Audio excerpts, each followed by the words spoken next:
L'Alaska est réputé pour être l'un des plus beaux sites d'Amérique, une nature sauvage infinie, des terres vierges, un lieu où l'on vient pour se sentir libre. Mais si c'est vrai, pourquoi autant de gens disparaissent-ils là-bas? Et je ne parle pas de quelques cas, des dizaines de milliers de personnes ont disparu en Alaska, souvent sans laisser de traces. Des avions disparaissent et restent introuvables. Le plus étrange, c'est à quel point on en parle peu. Plus on creuse ces affaires, plus on a l'impression que quelque chose ne colle pas. Si vous aimez mon contenu, mettez un j'aime et abonnez-vous. Ça soutient vraiment l'émission. Si vous écoutez sur une plateforme de podcast, une note 5 étoiles aide plus que vous ne l'imaginez. Dites-moi aussi d'où vous écoutez. J'adore voir jusqu'où ces histoires voyagent. Des avions disparaissent dans cette région de l'Alaska depuis près d'un siècle et personne ne comprend vraiment pourquoi. Les habitants la comparent au triangle des Bermudes. Il y a un fait qu'on ne peut pas assez souligner. L'Alaska est immense. C'est en partie pour cela que l'Alaska est connue comme la dernière frontière. Une grande partie de l'État n'a pas de population humaine permanente. En fait, il existe de vastes zones où l'homme n'a jamais mis les pieds, ou bien la dernière fois que quelqu'un l'a fait remonte à des siècles. Dans ces régions de l'intérieur, la faune règne avant tout. La seule autorité là-bas, ce sont les lois mêmes de la nature. Même la personne la plus expérimentée aura du mal à survivre dans la nature sauvage de l'Alaska. Du fait de sa proximité avec l'Arctique, et comme certaines zones se trouvent même dans le cercle arctique, les températures hivernales chutent bien en dessous de zéro.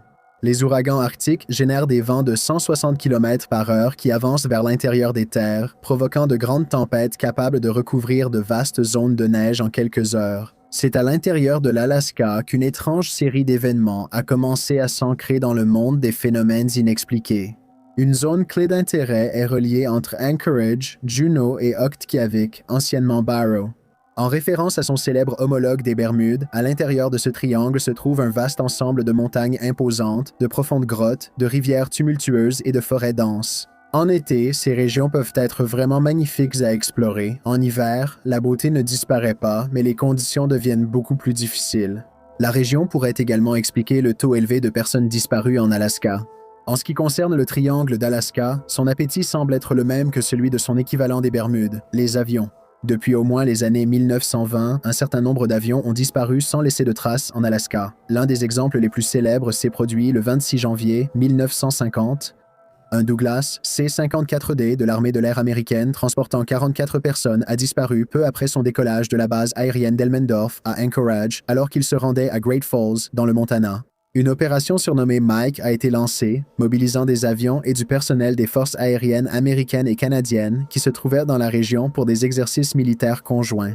La recherche de l'appareil disparu a été compliquée par d'autres incidents et une météo défavorable.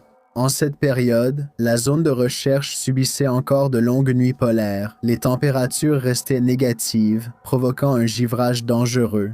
3 avions participant à la recherche, 2 Américains et un Canadien, se sont aussi écrasés dans la zone. Heureusement, tous les équipages n'ont eu que des blessures mineures. Un peu moins d'un mois après la disparition du C-54D, les recherches ont officiellement été abandonnées et tous les occupants ont été déclarés décédés. Cependant, il n'y avait toujours aucune trace de l'avion lui-même et il reste introuvable à ce jour. Tout ce que l'on peut supposer, c'est que l'épave se trouve probablement quelque part dans la région entourant Snag, Yukon. En raison du manque de nouvelles technologies de localisation et de suivi en 1950, il n'est pas surprenant qu'un incident de ce genre ait pu se produire. Mais même le 21e siècle n'a pas empêché l'apparition de cas similaires. Alan Foster est né à Fairbanks en décembre 1965 et a grandi à Unalaklet, une ville située sur la côte ouest du centre de l'Alaska continental. Alan a obtenu un diplôme en ingénierie aéronautique et a travaillé toute sa vie comme pilote de ligne et mécanicien d'avion. Dès l'âge de 16 ans, il était qualifié pour piloter des avions privés, puis il a obtenu sa certification de pilote commercial à 19 ans. À l'âge de 47 ans, Alan comptait près de 9700 heures de vol enregistrées. À cette période, Alan travaillait pour un service de taxi aérien, effectuant des vols pour les navetteurs entre différentes escales de l'État. Le 9 septembre 2013, Alan a effectué un voyage de 4000 miles d'Atlanta jusqu'à Anchorage dans un nouvel avion qu'il venait d'acheter. Il s'est reposé pendant que l'avion était ravitaillé, puis il est reparti, impatient de revoir sa famille. Il a pris contact avec le service de vol de Juneau peu après le décollage, précisant que son itinéraire comprendrait un arrêt à Cordova en cas de mauvais temps. Le dernier contact connu avec Alan a eu lieu via le transpondeur radar qui l'a localisé entre le golfe d'Alaska et le glacier Malaspina. Après ce moment, son avion a disparu des radars et il n'a plus jamais repris contact avec le contrôle au sol. 6 avions de la Civil Air Patrol et un hélicoptère de la garde côtière ont lancé une opération de recherche à basse altitude. La Garde nationale aérienne de l'Alaska a déployé un C-130 pour des balayages radars à haute altitude. Un pilote a indiqué au secours avoir contacté Alan pendant l'enquête. Près de la baie du Prince-William, il a signalé la météo se dégradant en approchant de Cordova. Alan a répondu qu'il allait longer la plage, une stratégie fréquente pour que les pilotes gardent la terre en vue. C'est le dernier contact confirmé avec Alan. Malgré le nombre de personnes et de moyens engagés dans les recherches, ni Alan ni son avion n'ont pu être localisés. Malgré ces milliers d'heures de vol irréprochables, quelque chose de gravement anormal s'était produit lors de son dernier vol. Une enquête menée par le Bureau national de la sécurité des transports n'a pas permis de déterminer la cause exacte de sa disparition, car rien n'a pu être retrouvé, ni l'épave de l'avion, ni même des parties de l'appareil n'ont jamais été récupérées. S'il était tombé à l'eau, des débris auraient déjà été rejetés sur le rivage. S'il s'était écrasé au sol, on aurait sûrement retrouvé le site du crash rapidement. Le NTSB a actuellement 40 autres dossiers ouverts concernant des avions disparus en Alaska, sans aucune trace des appareils. Il est assez étrange de réaliser que, même avec la technologie moderne, des avions entiers peuvent complètement disparaître de la surface de la Terre. C'est une réalité qui a fait la une de l'actualité mondiale lorsque le vol 370 de Malaysia Airlines a disparu dans l'océan Indien en 2014. Bien que cela soit désormais rare grâce aux avancées technologiques et aux nouvelles réglementations, cela ne veut pas dire que c'est impossible. Mais pour l'instant, notre prochaine histoire montre à quel point il est facile pour quelqu'un de disparaître, même au milieu d'une foule. Un homme de 66 ans a couru une célèbre course de montagne en Alaska. Des centaines de personnes l'ont vu au sommet, mais il a disparu devant elles. Sur la côte de la sinistrement nommée baie de la Résurrection se trouve Seward, une ville de pêche commerciale. Chaque 4 juillet, les habitants ont une façon bien à eux de célébrer l'anniversaire des États-Unis. Ce jour-là, des centaines de personnes font la queue pour la célèbre course du mont Marathon, nommée comme la montagne qui domine Seward. La course est assez unique comparée aux autres marathons auxquels nous sommes plus habitués. Par exemple, elle ne couvre qu'une distance de 3 miles de course, alors que la plupart des marathons font environ 26 miles. Ce chiffre bas est trompeur, car le mont Marathon est l'un des marathons les plus difficiles à terminer. Les participants gravissent une pente de 34 degrés jusqu'au faux sommet du mont Marathon, soit 3000 pieds sur un terrain rocheux et irrégulier. Chaque année, les organisateurs de la course et les secouristes prennent en charge des blessures, qu'elles soient mineures ou graves. Même s'il y a eu de nombreux cas enregistrés de coureurs blessés, personne n'avait jamais disparu pendant l'événement. Jusqu'en 2012, Michael Lemaitre était un homme de 66 ans vivant à Anchorage. Originaire de l'État de New York, il est arrivé pour la première fois en Alaska en 1966 en tant qu'étudiant à l'Université d'État de Fairbanks. Il est tombé amoureux de l'Alaska et a décidé d'en faire son foyer permanent.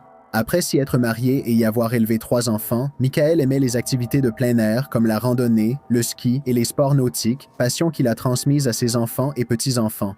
Michael était également actif dans la communauté, travaillant dans un centre de soutien familial et comme conseiller en deuil pour enfants à Washington, D.C., le 4 juillet 2012. Michael se tenait sur la ligne de départ avec d'autres concurrents, impatients de devenir l'un des prochains coureurs à accomplir la légendaire ascension. La course s'est déroulée sans problème. Des officiels étaient postés à plusieurs points du parcours, prêts à aider les coureurs en difficulté et à fournir de l'eau afin de prévenir la déshydratation. Michael a été aperçu par d'autres coureurs et des officiels de la course à un peu moins de 900 mètres lorsque la transition de la montée à la descente a commencé. À la fin de la course, alors que la plupart des participants étaient de retour au centre de Seward, Michael n'était pas parmi la foule des coureurs fatigués et des célébrations. Des recherches de faible ampleur ont d'abord été lancées, car les organisateurs pensaient qu'il avait peut-être erré après la course. Personne n'a vu Michael franchir la ligne d'arrivée. La dernière fois, des officiels l'avaient aperçu près du sommet. Tom Walsh se souvient avoir croisé un autre coureur alors qu'il descendait. Selon son récit, l'homme lui a demandé à quelle distance il se trouvait du sommet. L'homme a donné le numéro de dossard 485 attribué à Michael au début de la course. Autant que l'on sache, c'est la dernière fois que quelqu'un a parlé à Michael, car il a rapidement disparu dans l'épais brouillard qui enveloppait la montagne. Les policiers d'État et des bénévoles ont fouillé tout le parcours, pensant que Michael avait pu être gravement blessé sur la montagne. Sa famille est venue de l'Utah pour aider et des amis ont engagé des pilotes d'hélicoptères privés pour les recherches aériennes. Malgré la mobilisation de centaines de personnes et plus de 10 jours de recherche, Michael reste introuvable. Les recherches ont officiellement cessé le 14 juillet par le service d'incendie de Seward. La famille Lemaitre a gardé espoir 5 semaines, tandis que des amis et soutiens ont financé des recherches privées. L'épouse de Michael, Peggy, a finalement déclaré aux médias qu'elle ne pensait plus que son mari était en vie. Ils étaient mariés depuis 43 ans, avaient fondé une famille ensemble, et maintenant il était parti. Sans raison, sans le moindre indice sur son sort, Michael a été arraché au sien. Ce qui trouble, c'est qu'il a disparu lors d'un grand événement avec des officiels présents partout sur le parcours. La face du mont Marathon, qu'emprunte la course dans sa montée, est visible depuis Seward en contrebas. En près de 100 ans d'histoire, rien d'une telle ampleur ne s'était jamais produit pendant la course. Le cœur brisé, la famille de Michael a intenté un procès contre la Chambre de commerce de Seward pour négligence et préjudice moral. En 2014, les deux parties sont parvenues à un accord. Aucune réponse officielle n'a encore été donnée sur ce qui est arrivé à Michael. La même année que le procès, une chance de faire enfin son deuil a semblé toute proche après la découverte des restes d'un homme à quelques kilomètres de Tonsina Point. Des tests ADN ont révélé qu'ils appartenaient à un homme de 39 ans de l'Arkansas, pas à Michael. Les fragments d'os retrouvés correspondaient à d'autres découverts à l'origine en 1997, ce qui les rendait totalement sans rapport avec l'affaire. Malgré plusieurs nouvelles recherches menées au fil des années, ni lui ni ses restes n'ont jamais été retrouvés. Seules des théories sur ce qui s'est passé existent. Le jour de la course, un épais brouillard enveloppait la montagne, ce qui aurait désorienté Michael et l'aurait fait quitter le parcours. Il a soit erré pendant un certain temps avant de se perdre, soit il est tombé et s'est blessé, ou pire encore. La raison pour laquelle ces restes n'ont pas été retrouvés peut s'expliquer par l'épaisseur de la végétation, ainsi que par le nombre de falaises abruptes et même de crevasses dans lesquelles des personnes se sont déjà retrouvées coincées. La course devait lui permettre de réaliser l'un de ses rêves. Tragiquement, ce fut sa dernière action, mais l'histoire suivante laisse penser qu'il se passe peut-être quelque chose de plus important.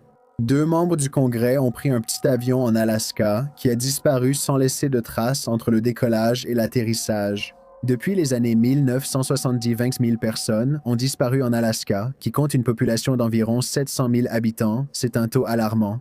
La plupart sont des citoyens ordinaires, mais une affaire troublante implique des membres du gouvernement américain. Hale Boggs était un représentant du 2e district de Louisiane de 1947 à 1973. Au cours des 2 dernières années de son mandat, il a été nommé chef de la majorité à la Chambre, un poste important. Le titulaire de ce poste est responsable de la coordination des différents comités de la Chambre et de la planification du calendrier législatif. Comme son nom l'indique, ce poste est attribué au parti qui détient la majorité à la Chambre des représentants. Boggs était réputé pour sa personnalité fougueuse et plusieurs votes controversés durant le mouvement des droits civiques. Boggs était aussi membre de la commission Warren, créée pour enquêter sur l'assassinat de John F. Kennedy. Boggs était le membre du comité le plus sceptique concernant la théorie du tireur isolé de la commission.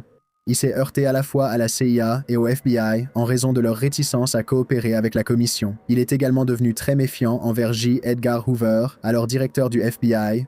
Alors que l'antagonisme croissait, Boggs a accusé devant le Congrès le FBI de mettre ses téléphones sur écoute et de tenir des dossiers sur les membres du Congrès. Inutile de dire que cela a encore aggravé la perception que le FBI avait de lui. En tant que chef de la majorité à la Chambre, Boggs aidait d'autres représentants dans leur campagne de réélection. À l'approche des élections de 1972, il se trouvait en Alaska avec son unique représentant, Nick Bagish, qui briguait activement un second mandat. Bagish menait une lutte serrée contre Don Young et Boggs était venu dans l'État soutenir le jeune homme politique. Bagish avait remporté une victoire précoce aux primaires ouvertes de l'Alaska, mais la course s'est tendue avant l'élection. Le 16 octobre, le duo venait de finir une étape de campagne à Anchorage et allait prendre un avion pour Juneau pour un événement de collecte de fonds.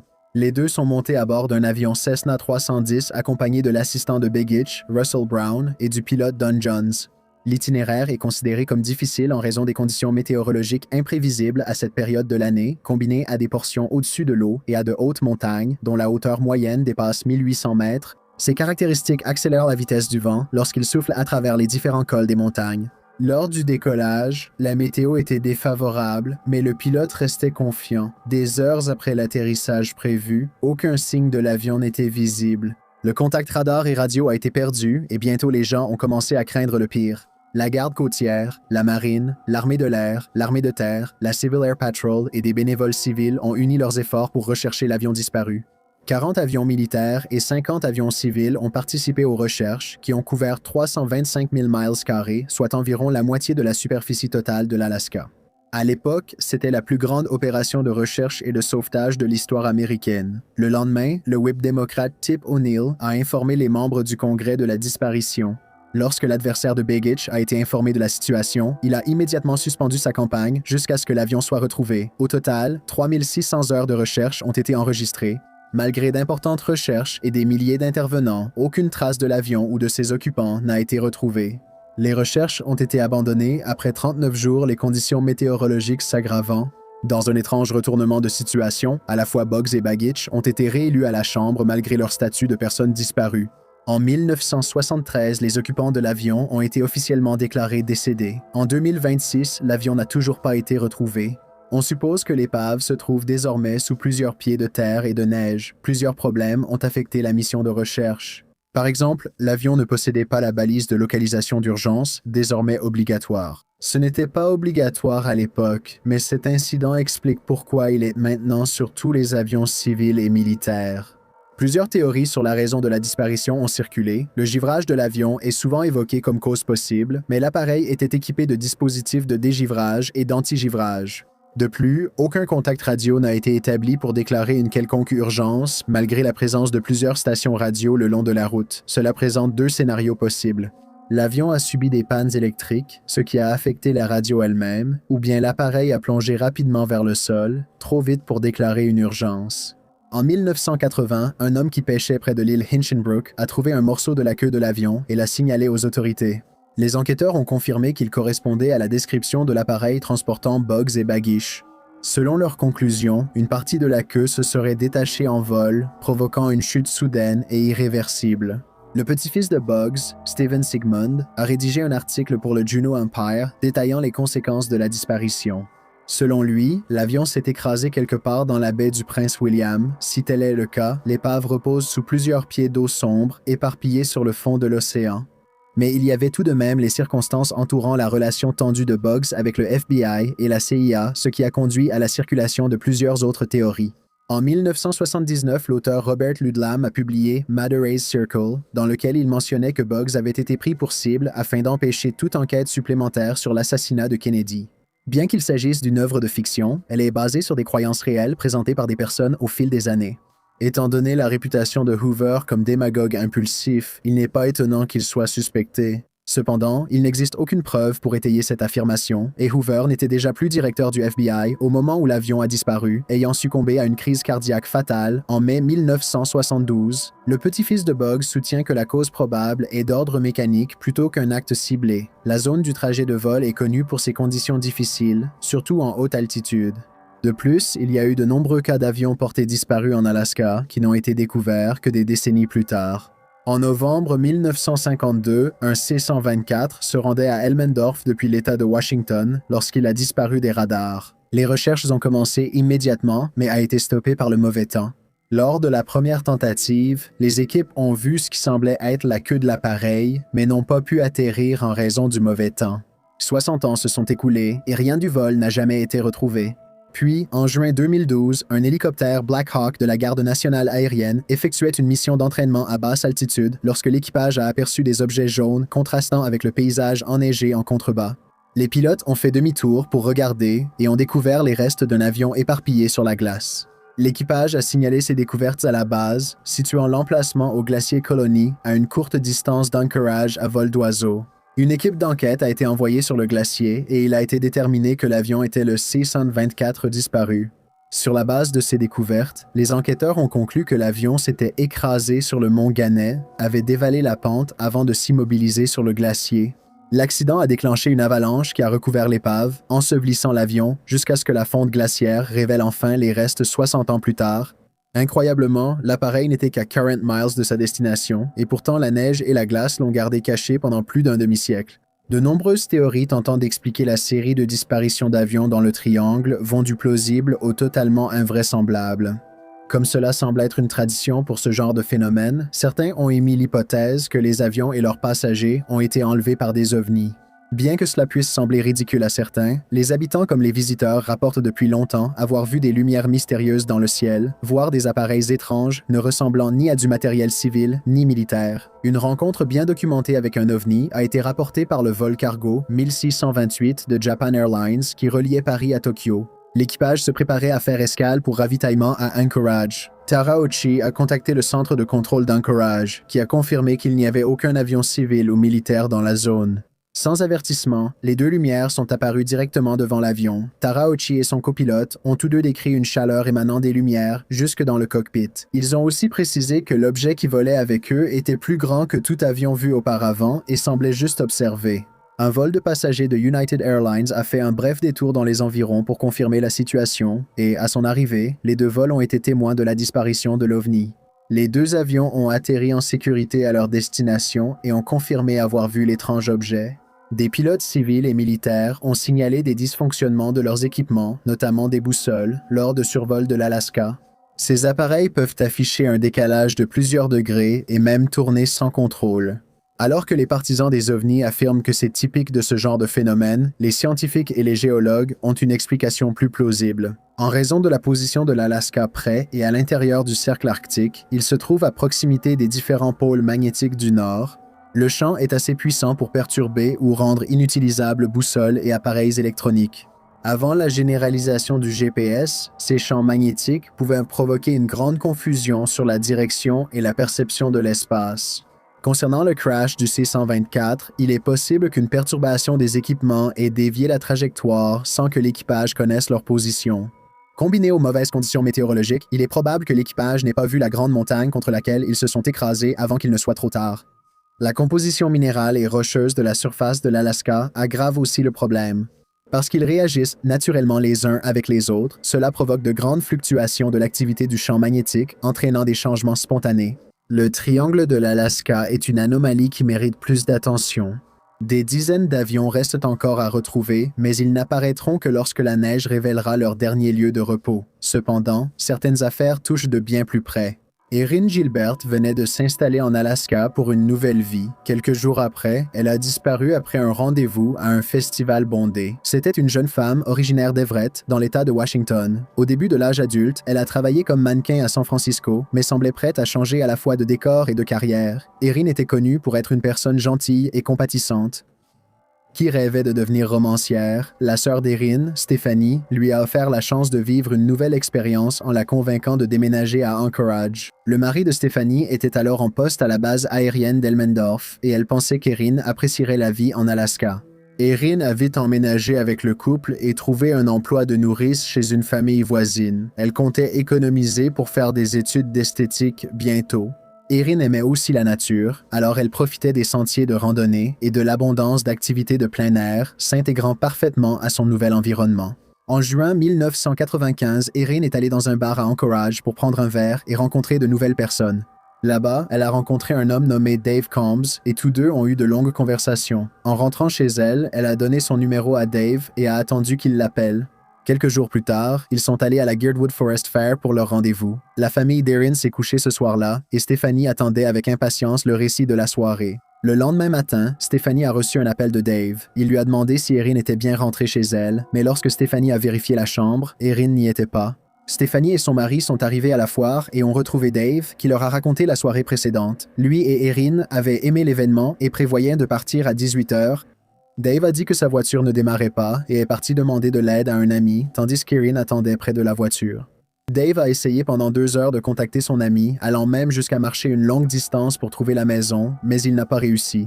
En revenant à la foire, Erin n'était plus dans la voiture et introuvable dans l'enceinte de la foire. Il a pensé qu'elle était rentrée autrement et n'a appris sa disparition qu'en appelant Stephanie. Stephanie, Dave et d'autres membres de la famille d'Erin ont fouillé la zone jusqu'à 1h du matin sans jamais trouver Erin.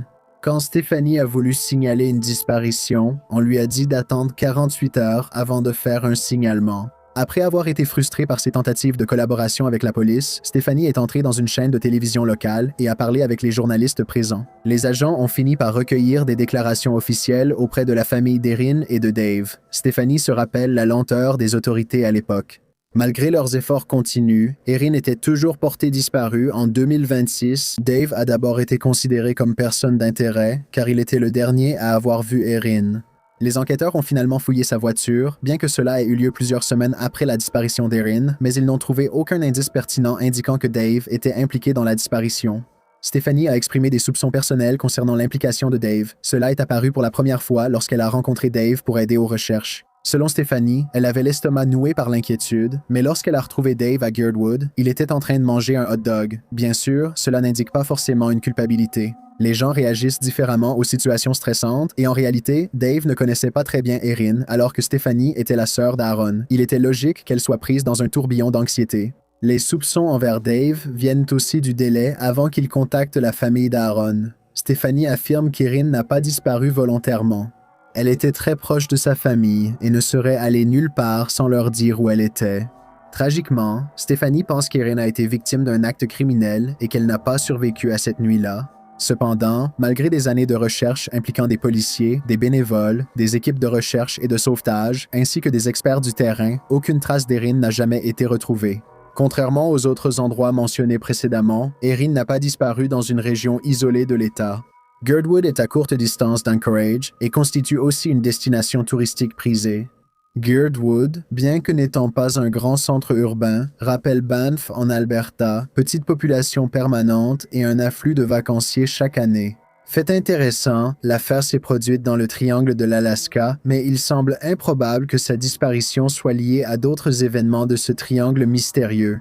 Stephanie reste convaincue que Dave est responsable de ce qui est arrivé à Erin. Elle a déclaré publiquement que Dave a laissé plusieurs de leurs questions sans réponse. Même les détectives ont déclaré que Dave est devenu insaisissable, les autorités ayant eu du mal à le contacter ces dernières années.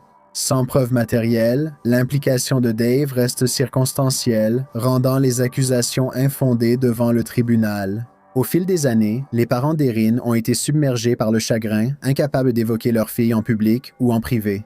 Stephanie, en revanche, continue de se rendre périodiquement à Anchorage pour aider à rechercher Erin. Elle a aussi donné plusieurs interviews aux médias pour maintenir l'intérêt du public pour l'affaire. Stephanie et son mari sont revenus à Everett après le service militaire de ce dernier dans l'US Air Force, mais gardent espoir que le destin d'Erin sera révélé. Bien que la famille ait accepté qu'Erin ne soit plus en vie, cela ne les a pas empêchés de rechercher la vérité. Lorsqu'il s'agit de cas où des personnes disparaissent sans laisser de traces, l'objectif en les retrouvant devient la justice et non les retrouvailles. Si vous avez des informations concernant l'affaire d'Erin Gilbert, vous pouvez contacter Crime Stoppers ou la police de l'État d'Alaska pour faire une déclaration. Même si ce que vous avez vu ou entendu paraît anodin, cela peut être l'élément manquant dont les enquêteurs ont besoin pour résoudre l'affaire. Cette prochaine histoire est l'une des affaires les plus troublantes. Un bateau de pêche a dérivé en pleine mer en Alaska, complètement englouti par les flammes. Une famille et l'équipage étaient à bord et aucun n'a survécu. À ce jour, ce qui s'est réellement passé reste inconnu. Pour beaucoup, l'Alaska est associé à la pêche, mais peu de gens savent pourquoi. Malgré son immense territoire, la saison agricole est extrêmement courte et difficile, donc l'État dépend principalement de la pêche, récoltant environ 5 milliards de livres de fruits de mer chaque année. C'est aussi l'un des métiers les plus dangereux aux États-Unis, car les équipages affrontent tempêtes arctiques, froid extrême et mers agitées. Cependant, ces conditions difficiles ne sont pas à l'origine d'une tragédie mystérieuse des années 1980 qui reste inexpliquée. Mark Colthurst était un pêcheur professionnel de 28 ans, originaire de l'État de Washington. Ayant commencé comme matelot à la fin de son adolescence, Mark est finalement devenu le capitaine d'un navire nommé Investor. En plus de ses succès professionnels, Mark était aussi un homme de famille. Lui et sa femme Irene avaient 2 jeunes enfants et un troisième était en route en 1982. Pour Mark, l'Investor représentait l'investissement de sa vie. Son plan était d'accumuler suffisamment d'économies pour prendre sa retraite à 50 ans, tout en assurant un revenu et un héritage potentiel pour sa famille. L'Investor pêchait principalement le saumon, alors abondant dans les eaux de l'Alaska. Au cours de la saison 1982, la famille Colthurst et l'équipage, Chris Heyman, Dean Moon, Jerome K. Owen et Michael Stewart, venaient de charger la cale du navire avec environ 35 000 kilos de saumon et étaient descendus à terre dans la ville de Craig.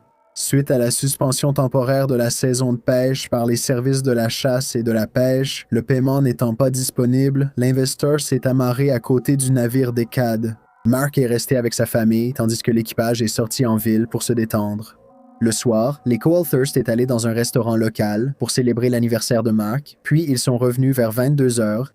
L'équipage du Decad faisait la fête à bord de leur navire. Mark fit une courte apparition pour leur souhaiter bonne nuit avant de repartir sur son bateau. Tôt le lendemain, vers 6 heures, l'équipage du Decad, encore ensommeillé, remarqua quelque chose de particulier. À travers le brouillard épais qui enveloppait le port, l'équipage du Decad a vu que l'Investor n'était plus amarré, mais dérivait plutôt vers des eaux plus ouvertes.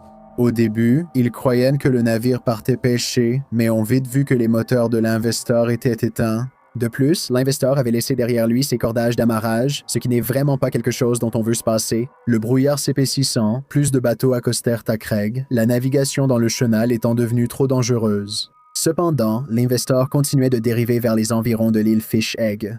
Le lendemain, le 7 septembre, l'alarme a été donnée après qu'un autre équipage a aperçu un navire en feu. Ils ont signalé l'urgence aux autorités par radio, puis se sont rendus vers le navire en détresse pour aider.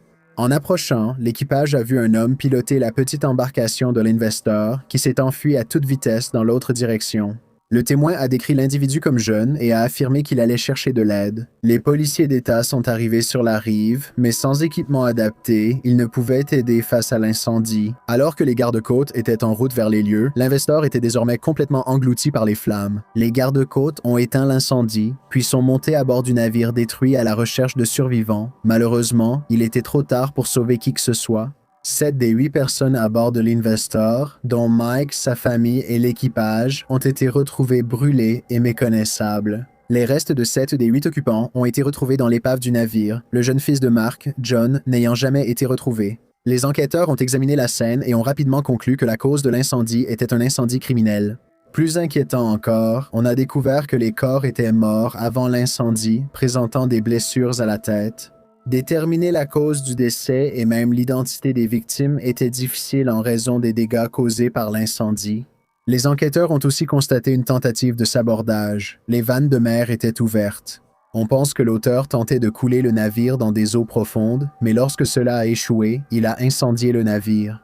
D'après le rapport du coroner, les individus étaient déjà morts à un moment entre la nuit du 6 septembre et le matin du 7 septembre. Les détectives locaux ont sollicité l'aide du FBI car ils n'avaient jamais enquêté sur une scène aussi horrible et complexe auparavant. Malheureusement, l'incendie avait complètement détruit toute preuve matérielle possible. Pour aggraver les choses, l'Investor a finalement coulé à 6 miles au large. Remorqué en eau moins profonde, la police a dû se fier uniquement aux témoignages oculaires sur l'état du navire pendant et après l'incendie. La police a aussitôt recherché le jeune homme vu dans la chaloupe le jour de l'incendie.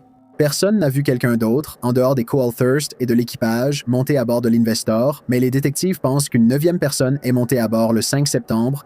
On pense que cette personne connaissait les occupants de l'Investor et a été accueillie à bord. Après une enquête de 2 ans, la police a arrêté John Peel en lien avec le crime.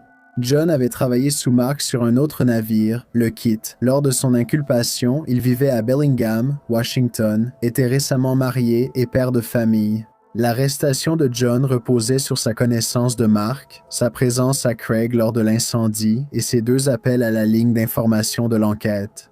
On savait aussi que John et Mark s'étaient embrouillés. Il a été affirmé que John pouvait être difficile et Mark a fini par le renvoyer de l'équipage du Kit.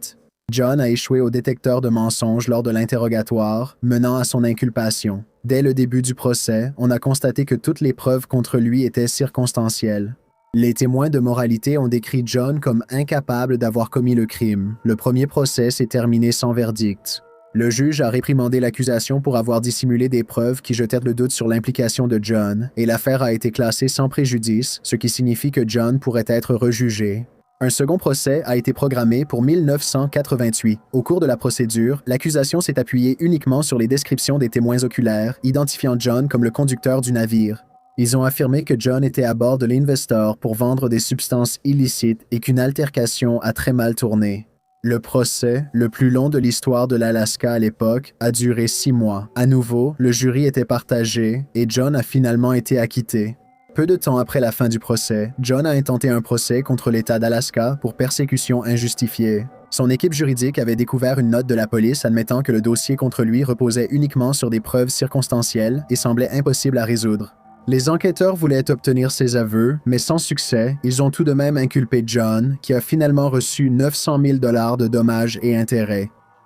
Depuis lors, John refuse de discuter de l'affaire avec les médias. Avec l'exonération officielle de John, l'affaire est devenue aussi froide que les eaux glacées dans lesquelles repose désormais l'Investor.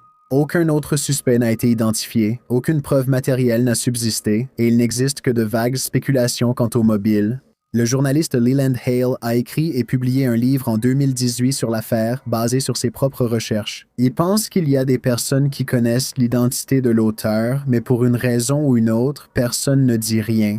Certains pensent qu'un motif lié à des substances illégales expliquerait le crime. Aucune de ces substances n'a été retrouvée sur le navire, et les proches des colletristes ont assuré que cela ne correspondait pas au caractère de la famille. Leland juge aussi cette théorie invraisemblable. Il a souligné que des rumeurs circulaient depuis longtemps sur l'Investor comme source d'approvisionnement en stimulants et dépresseurs pour les habitants de Craig. Au fil des ans à couvrir cette histoire, il a remarqué que l'Investor était rarement à Craig, préférant opérer ailleurs. De telles rumeurs n'existaient pas dans la zone où l'Investor passait le plus clair de son temps. Lorsqu'il s'agit d'un crime impliquant des moyens aussi complexes pour faire disparaître la scène, il doit y avoir un mobile assez sérieux derrière les actes de l'auteur, et pourtant aucune des théories avancées ne semble tenir la route. Était-ce simplement un crime passionnel? Était-ce un acte méthodique, soigneusement planifié? Pourquoi s'en prendre à Mark, sa femme enceinte, leurs enfants et l'équipage? Qui est cet inconnu aux commandes et comment a-t-il disparu dans la confusion? Toutes les réponses sont désormais ensevelies sous la surface des eaux froides de l'Alaska. Notre dernière histoire a soulevé des questions pendant des années auxquelles personne n'a pu répondre. Certaines des affaires les plus troublantes d'Alaska se sont déroulées non pas dans la nature sauvage, mais à Anchorage, la plus grande ville de l'État. Au fil des années, plusieurs de ces affaires sont restées non résolues, sans arrestation et sans réponse claire. 40% de la population de l'Alaska vit à Anchorage. La ville a connu un boom démographique après la découverte de pétrole à Prudhoe Bay. Elle abrite également de nombreux militaires, dont la plupart sont stationnés à la base aérienne d'Elmendorf et à Fort Richardson. Cependant, le taux de criminalité violente de la ville est supérieur à la moyenne de l'État et à la moyenne nationale. Shona Yvonne avait 12 ans et venait de déménager à Anchorage avec sa mère Rose. Originaires de l'île de Nunavak, elles ont déménagé afin que Shona puisse terminer ses études. Elle s'est adaptée lentement à la vie en ville, mais s'est fait de nouveaux amis qui l'ont surnommée Twinkie à cause de son amour pour cette friandise sucrée. Shona était connue pour ses absences fréquentes, mais elle rentrait toujours. Ce n'était pas une fugueuse, seulement quelqu'un qui aimait passer du temps avec ses amis dans ce nouvel environnement. En avril 1991, Shona est rentrée chez elle après l'école, a changé de vêtements, puis est partie retrouver des amis, mais elle n'est jamais rentrée à la maison. Lorsque la police a été contactée, ils ont cru à une fugue, mais Rose était en désaccord. Ce n'était pas habituel pour Shona, qui rentrait toujours après quelques jours. Elle a disparu des semaines, sans que personne ne la voie ni n'ait de ses nouvelles. En juin, des témoins ont découvert une scène troublante dans un bâtiment abandonné du centre-ville d'Anchorage. Le corps de Shona a été retrouvé sous un tas d'ordures et d'autres objets jetés qui, selon les enquêteurs, avaient été délibérément placés pour dissimuler ses restes. Les détectives ont enquêté et conclu que Shona avait subi un traumatisme causé par un coup violent à l'arrière de la tête. La nouvelle a bouleversé la communauté. Shona était une jeune fille au cœur généreux et rêvait de voyager. La meilleure amie de Shona, Lena, a déclaré à la presse d'Alaska, je cite, « Si elle était ici en ce moment, vous verriez sûrement à quel point elle était merveilleuse. » Après un an d'enquête et de nombreuses preuves matérielles, l'affaire est tombée dans l'impasse. En 2002, les détectives étaient impatients d'utiliser de nouvelles méthodes médico-légales pour obtenir l'ADN laissé sur les lieux, mais cela non plus n'a pas permis d'obtenir de résultats concluants. En 2026, la police n'a pas publiquement désigné de personnes d'intérêt et la famille de Shona s'inquiète que l'affaire soit oubliée, laissée sans réponse. L'artiste de l'Alaska, Amber Webb, a inclus le portrait de Shona dans un mémorial dédié aux affaires non résolues en Alaska. L'activité des gangs dans la ville a entraîné des civils pris au piège entre les différentes rivalités entre diverses organisations.